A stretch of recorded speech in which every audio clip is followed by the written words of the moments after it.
E agora, por falar em profissão, dinheiro, rendimentos, começa hoje o prazo para a entrega da declaração do Imposto de Renda de 2015. E nós vamos tirar as nossas dúvidas sobre este assunto com o vice-presidente do Conselho Regional de Contabilidade, Mário Mateus, que está aqui para nos orientar. Mário, muito obrigado pela presença aqui no nosso De Tudo Um Pouco. Seja muito bem-vindo mais uma vez. É um prazer estar aqui com vocês. Que bom.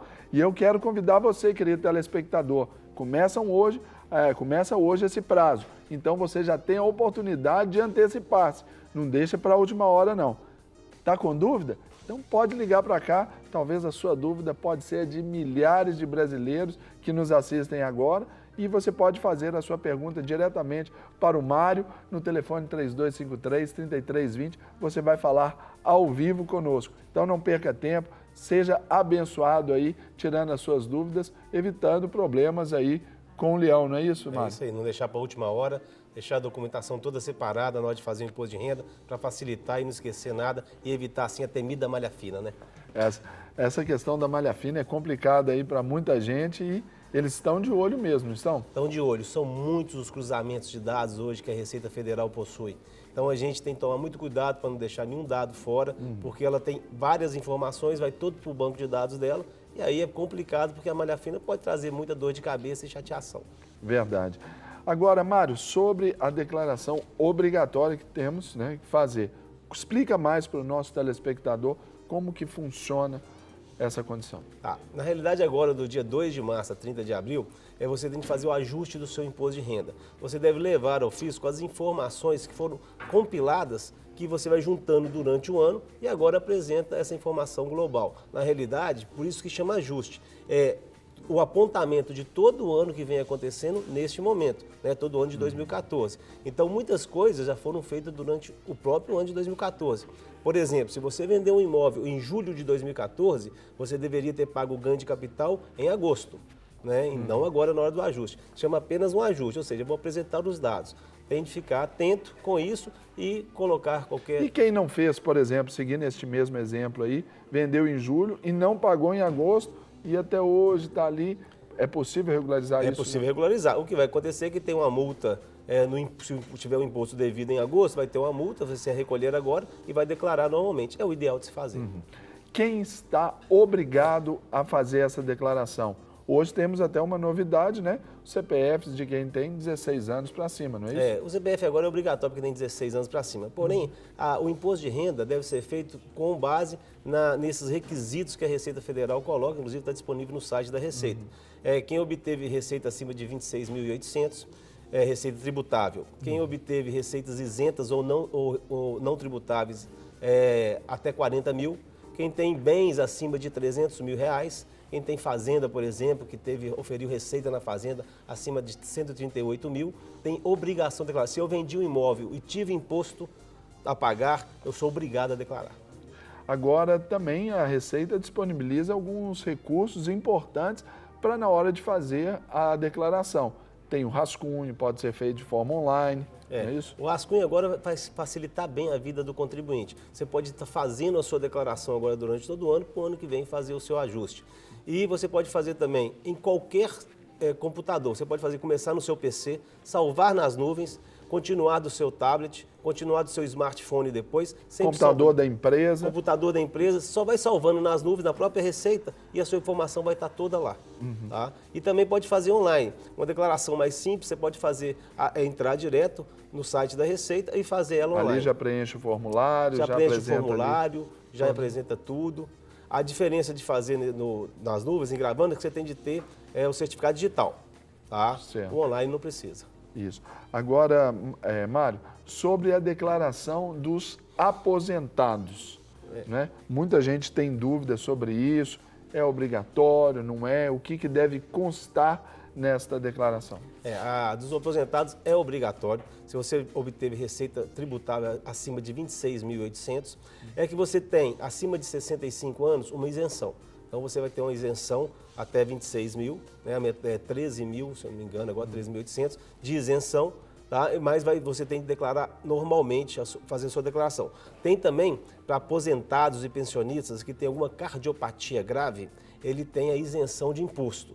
É só solicitar a Receita Federal. Essa isenção é total? É total. Inclusive, ela era limitada por 5 anos, depois que você estivesse tranquilo com a doença, mas agora não há mais essa limitação, porque no momento pode ter uma recidiva e você ter algum problema. Mas você deve estar fazendo a sua declaração, informando os seus rendimentos, porém colocando como isento. Os rendimentos, os bens que possui, bens, né? Dentro disso.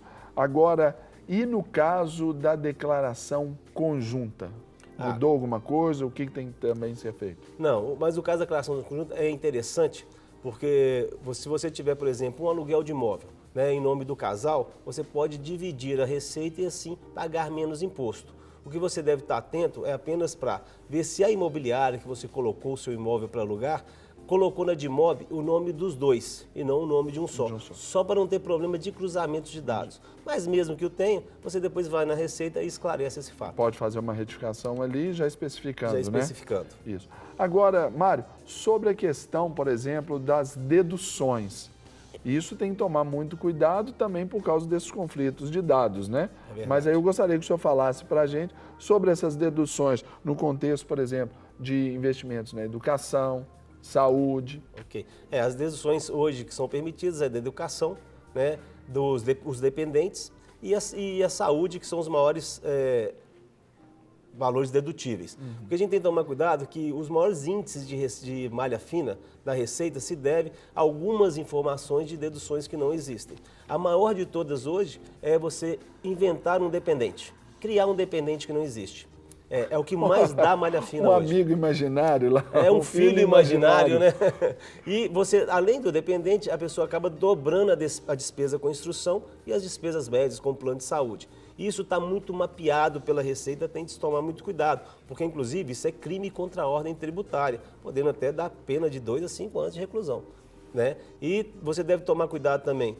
Na hora de fazer seu pagamento às despesas médicas, clínicas, hospitais, plano de saúde, guarde a comprovação financeira do pagamento. Ou seja, se eu pagar com cheque, anota o número do cheque no recibo. Se eu pagar com transferência financeira, imprime a transferência financeira, deixa junto ao recibo. Porque a Receita, além de exigir o recibo, ela exige também a comprovação da transferência financeira. E no caso da saúde também vai confrontar com a declaração daquele médico ali. Vai, né? que é a DEMED. Todas as clínicas hoje e hospitais fazem a declaração chamada DEMED, onde ela coloca seu nome, coloca seu CPF e tudo direitinho. E agora os médicos, no Carnê-Leão, têm de colocar o CPF de todos os seus clientes. Então antes era clínicas e hospitais, né? Tudo bem, agora não. O médico vai colocar o CPF de todo o cliente no recibo e informar para a Receita Federal. Então, se ele falou, olha, paguei para o médico tal e ele não declarou... Vai dar malha fina. Vai dar malha fina, com certeza. E a gente até num comentário aqui, vivendo essa questão onde o Estado está quebrado, vamos dizer, a União está quebrada, eles vão querer, dessa vez eles vão intensificar, eles vão baixar a lupa ali, como nós falamos. É verdade, porque na realidade eles têm todos os aparatos para fazer isso, né? E eles vão fazer com mais critério e estar mais em cima do contribuinte para que não haja nenhuma falta de verbas nos cofres, né? Muito bem. Agora, Mário, o nosso telespectador ali, ele tem um financiamento de um automóvel, financiamento de um bem, por exemplo, de um apartamento, de um imóvel, mais de 300 mil talvez. Como que é feito isso para incluir na declaração? Ah, tá. Você, quando vai pagando as suas prestações desse imóvel, eu tenho um imóvel financiado. Pode ser pela Caixa Econômica Federal, pode ser um financiamento direto com a própria construtora. Ou bancos privados Ou também. bancos privados. O que você deve fazer? Lança no ano anterior o valor que você pagou até 2013 e soma este valor, o valor das parcelas pagas em 2014. O que você não vai fazer é colocar o valor total do imóvel e julgar o que você tem a pagar lá em dívidas e ônus reais. Porque senão você não vai aumentar o valor do seu imóvel, caso você venha vender, e tendo assim, pagando menos imposto. Então, o ideal é que você vá acrescentando os valores pagos todo ano ao ano anterior. Então, põe o de 2013, o que eu paguei lá, e soma as parcelas efetivamente pagas em 2014. Esse vai ser o valor atualizado do meu imóvel. E é sobre isso que tem que ser declarado. É sobre isso. A mesma coisa se dá, por exemplo, com veículos. Se eu tiver um veículo financiado, ou até mesmo um consórcio. Eu posso ter um consórcio, estou pagando ele todo mês, mas eu ainda nem fui contemplado. Eu lanço lá que eu tenho um consórcio, que eu paguei até 2013 o valor X, e as parcelas que eu paguei em 2014 somo e vai ter o total. Agora, uma outra pergunta também que é comum.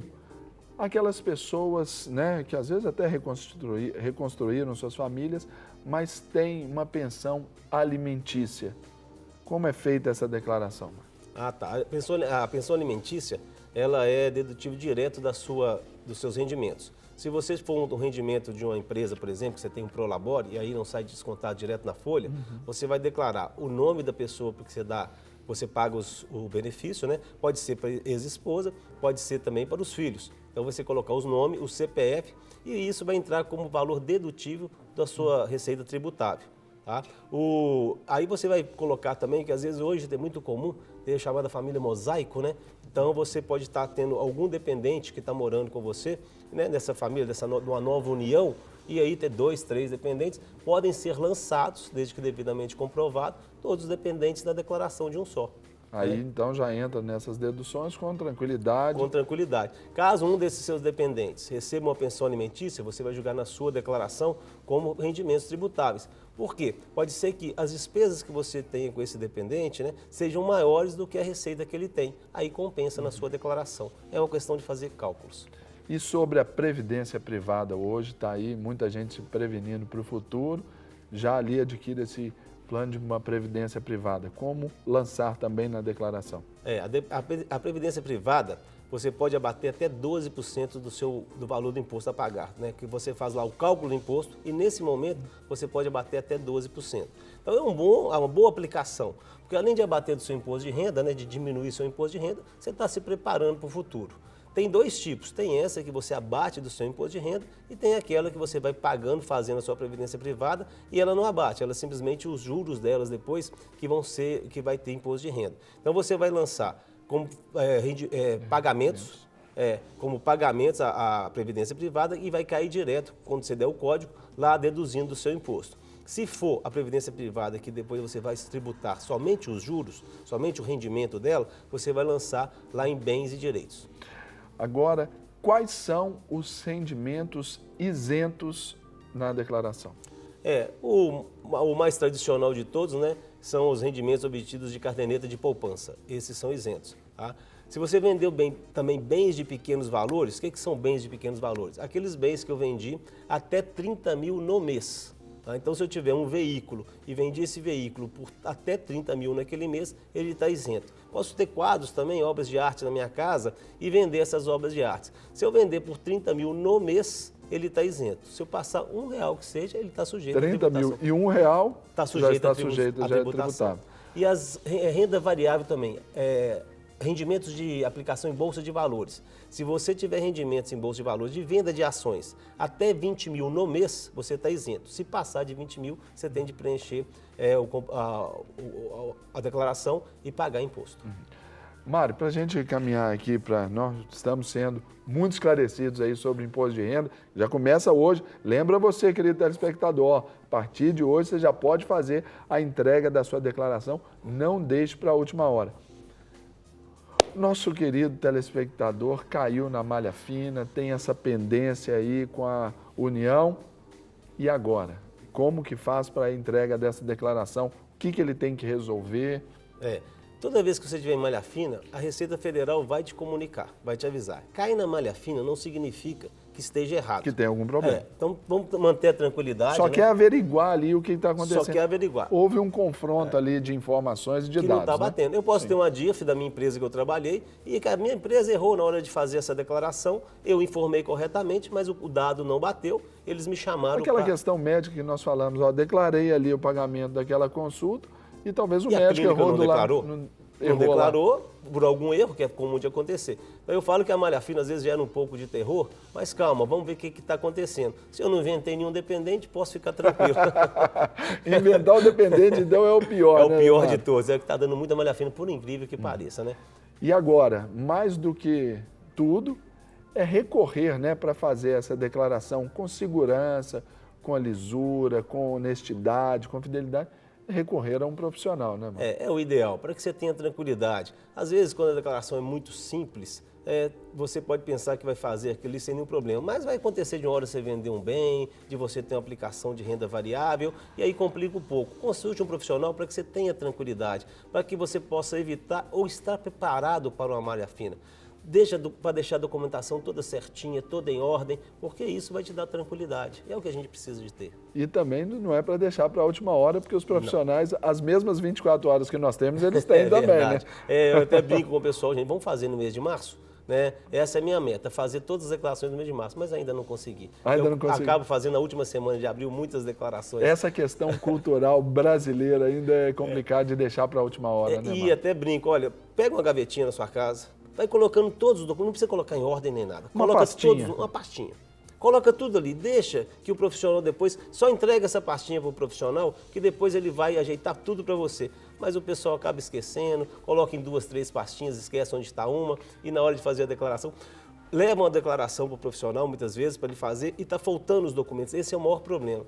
Eu já levei minha documentação no profissional, mas eu não levei todo. Então aquilo que falta, deixa para a última semana. Dá quase que na mesma. Fica do mesmo tamanho. E acontece também, leva parte da documentação, o profissional, o contador, ele pede a documentação, amanhã eu levo. Amanhã eu levo, chegou dia 30 de abril. E aí nada, né? né? Aí temos grandes problemas. E lembrando que tem uma multa, né? Para Sim. não entrega no prazo, né? Aí é essa que o pessoal tem que fugir também, né? E a multa é de 1% do valor do imposto. Ou seja, se eu tiver imposto a pagar, ela é 1% do valor do imposto até no máximo 20%. Ou o valor mínimo de R$ 165,50. Todos os lotes de restituição do imposto de renda do ano passado já foram liberados? Não, na realidade eles liberam os lotes durante o ano, todo mês tem um lote sendo liberado. Porém, aquelas declarações que estão retidas em malha, ainda continua, você vai esclarecendo, continua saindo. Então a gente tem lotes do ano passado, do ano retrasado, que ainda não foram liberados. Então sempre tem ainda algum lote a ser liberado. Porém, aqueles básicos, quem fez antecipadamente, quem fez tudo correto, já foi liberado, já foram todos liberados. Só ficam aquelas que foram retidos. Tem alguma pendência? Que tem alguma pendência, que tem alguma explicação a ser dada, ou então alguma informação que ainda não cruzou todos os dados. Que maravilha. Então, você, querido telespectador, está aí, ó. Instrução, informação para que você não seja ali apanhado pelo leão, hein? Vigia, porque o leão tá... Esse aí tá ao redor, não tá ao derredor, não. Esse tá aí buscando aí morder a gente, né? O tempo todo. Está atento ao contribuinte e o contribuinte tem que ficar atento ao leão também. Tá certo. Conversamos aqui com Mário Mateus, vice-presidente do Conselho Regional de Contabilidade, né? O CRC, que veio aqui nos trazer estas informações preciosas a respeito do imposto de renda e agradecemos aqui a sua presença, Mário. Foi um prazer. Esperamos nos ver aí novamente, porque é sempre muito bom, muito instrutivo. Ótimo, eu que agradeço, estamos à disposição, muita paz aí para vocês.